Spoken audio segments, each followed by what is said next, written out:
Procedural point, I need to clear something up at this stage. Was motion 123 in the name of the Duleek Gate branch Louth, was that formally moved by a member of that branch?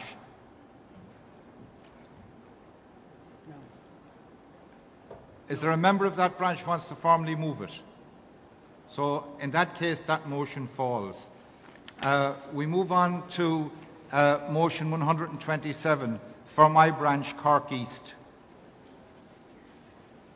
No move. Yes, thank you.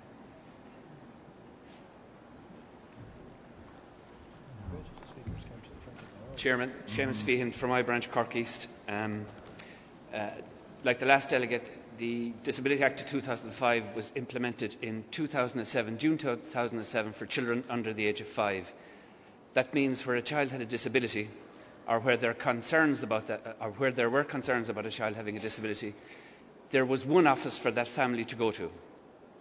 And under the HSE, the assessment officer would arrange for the appropriate assessments to be delivered in a timely fashion for that child. In effect, that means there are 6 months from the date of first application to the conclusion of a report for the assessments to be completed. That means that people like speech and language therapists, or psychologists, or occupational therapists, physiotherapists, medical specialists are mandated to provide an assessment of need within 6 months. There are difficulties implementing the Disability Act from a clinician's point of view in terms of resources. But in terms of the outcomes for a family or the outcomes for a child with a disability, it means for once there's a statutory obligation to provide a timely assessment of need for a child.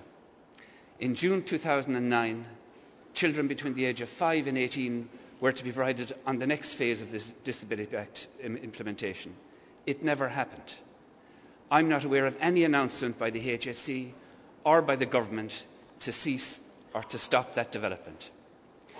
I believe it's a discrimination that children between the age of 5 and 18, school-going kids, cannot now get an assessment of need, a statutory assessment of need. In June 2011, adults were to be entitled to an assessment of need. That means that adults with a mild intellectual disability, or maybe adults with autism spectrum disorders that have gone under the radar in schools and other services, would not now get a statutory obligations or a statutory assessment of need.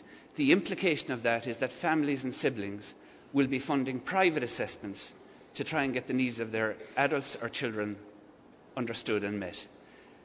It will mean that that has to be paid for, and many families cannot afford to pay for that. Sorry, you've gone way over time, and I'm trying to fit in some other speakers. Okay. So I would ask conference to support the motion where the full Disability Act will be implemented. Thanks.